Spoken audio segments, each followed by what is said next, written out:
ಇವತ್ತು ತೀರ್ಥಹಳ್ಳಿ ತಾಲೂಕಿನ ನನ್ನ ಕ್ಷೇತ್ರದ ದಬ್ಬಣಗದ್ದೆ ಮರಳು ಕ್ವಾರಿಗೆ ಬಂದಿದ್ದೀನಿ.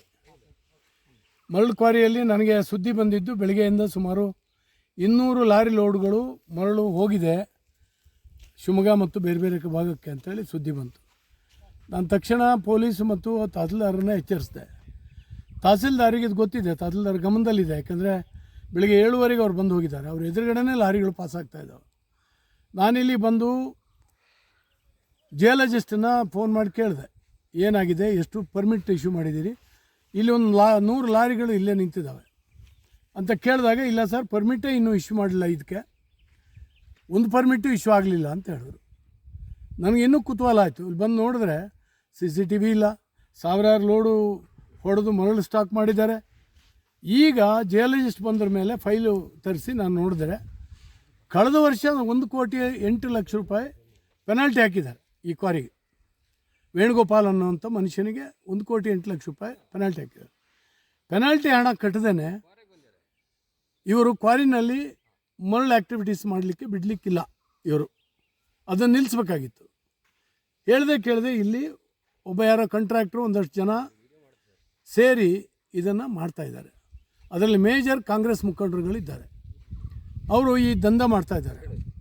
ಇದನ್ನು ನಾನಿವತ್ತು ಕೂತ್ಕೊಂಡು ಇದು ಮಾಡಿ ನೋಡಲಾಗಿ ಕಳೆದ ವರ್ಷ 28,000 ಟನ್ ಇವರಿಗೆ ಅಲರ್ಟ್ ಆಗಿತ್ತು. ಅದರ ಪರ್ಮಿಟ್ ಹಾಕಿದ್ದು 57 ಟನ್ನಿಗೆ ಮಾತ್ರ. ಖಾಲಿ 57 ಟನ್ನಿಗೆ ಪರ್ಮಿಟ್ ಹಾಕಿದ್ದಾರೆ. ಸಿಕ್ಕಾಬಿಟ್ಟೆ ಪುಕ್ಷಾಟ ಹೊಡ್ಕೊಂಡು ಹೋಗಿದ್ದಾರೆ ಇಲ್ಲಿಂದ. ಅದು ಕೂಡ ಪೆನಾಲ್ಟಿನೂ ಕೂಡ ಕಟ್ಟಲಿಲ್ಲ. ಒಟ್ಟಾರೆ ಮೇಲೆ ಹೇಳೋರು ಕೇಳೋರು ಇಲ್ದಿದ್ದಂಥ ರೀತಿಯಲ್ಲಿ ಸರ್ಕಾರಕ್ಕೂ ಆದಾಯ ಇಲ್ಲ, ಬಳಕೆದಾರರಿಗೂ ಕಮ್ಮಿನಲ್ಲಿ ಮರಳು ಸಿಗ್ತಾ ಇಲ್ಲ. ಹೀಗಾಗಿ ಯಾರೋ ಕದ್ದು ಏನೋ ಮಾಡಿ ಹೋಗ್ತಾ ಇದೆ. ಇದನ್ನು ಹೇಳಕ್ಕೆ ಕೇಳೋರಿಲ್ಲ. ನಂದು ಒಂಟಿ ಧ್ವನಿಯಾಗಿದೆ.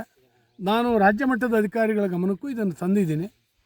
ಶಿವಮೊಗ್ಗ ಜಿಲ್ಲೆಯಲ್ಲಿ ಟಾಸ್ಕ್ ಫೋರ್ಸ್ ಕಮಿಟಿನಲ್ಲಿ ಕಳೆದ ಅವಧಿಯಲ್ಲಿ ಏನು ಕಾಂಟ್ರಾಕ್ಟ್ ಮಾಡಿದ್ದ ಅವನದು ಪರ್ಮಿಟನ್ನು, ಅವನ ಪರ್ಮಿಷನ್ನ ಕ್ಯಾನ್ಸಲ್ ಮಾಡಬೇಕಾಗಿತ್ತು, ಬ್ಲಾಕ್ ಲಿಸ್ಟಿಗೆ ಸೇರಿಸ್ಬೇಕಾಗಿತ್ತು. ಯಾಕಂದರೆ 1,08,00,000 ಪೆನಾಲ್ಟಿ ಕಟ್ಟಲಿಲ್ಲ ಅವನು. ಮತ್ತು ಎಷ್ಟು ಮರಳನ್ನು ಒಂದು ವರ್ಷದಲ್ಲಿ ತೆಗಿಬೇಕಾಗಿತ್ತು ಅಷ್ಟೊಂದು ತೆಗಿಲಿಲ್ಲ. ಇಷ್ಟು ಕೂಡ ಇಲ್ಲೀಗಲ್ ಆಗಿ ನಡೀತಾ ಇದೆ. ಇದು ಹೇಳೋರು ಕೇಳೋರಿಲ್ಲ. ಈ ಸರ್ಕಾರದಲ್ಲಿ ಅಧಿಕಾರಿಗಳು ತಾವು ಮಾಡಿದ್ದೇ ಆಟ ಅಂತೇಳಿ ಹೇಳಿ ಇವರೆಲ್ಲರೂ ಇನ್ವಾಲ್ವ್ ಮಾಡ್ಕೊಂಡು ಇದನ್ನು ಮಾಡ್ತಾಯಿದ್ದಾರೆ. ನಾನು ಪ್ರತಿಭಟನೆ ಮಾಡಿದ್ದೇನೆ, ಇಲ್ಲೇ ಕೂತ್ಕೊಂಡಿದ್ದೇನೆ. ನಾನು ಈ ಮರಳು ಕ್ವಾರಿ ಬಂದು ನೋಡಿದ್ರೆ ಇಲ್ಲಿ ಅಲರ್ಟ್ ಆಗಿರ್ತಕ್ಕಂಥ ಕ್ವಾರಿನೇ ಒಂದು, ಇವರು ಮರಳು ತೆಗಿತಾ ಇರೋ ಕ್ವಾರಿನೇ ಒಂದು.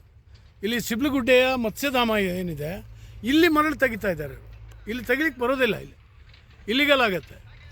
ಹಾಗಾಗಿ ಇವತ್ತು ತೀರ್ಥಹಳ್ಳಿ ಮರಳಿಗೆ ಭಾರಿ ದೊಡ್ಡ ಬೆಲೆ ಇದೆ. ಅಷ್ಟು ಒಳ್ಳೆಯ ಮರಳು.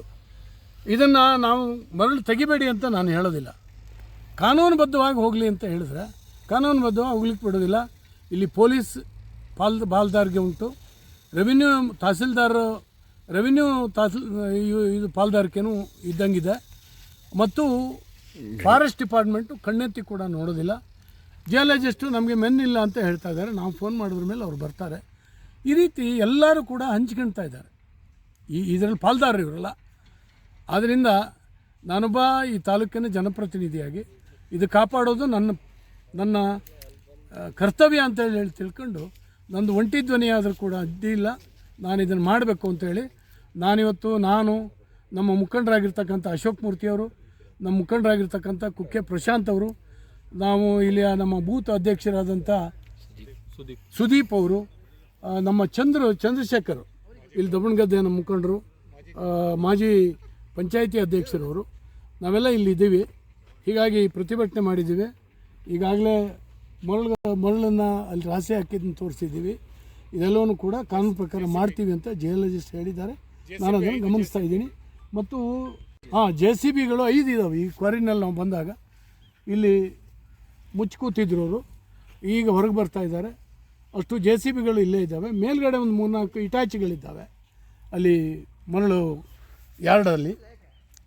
ಹೀಗಾಗಿ ಎಲ್ಲರ ಮೇಲೆ ಕಾನೂನು ಕ್ರಮ ತಗೊಳ್ಬೇಕು.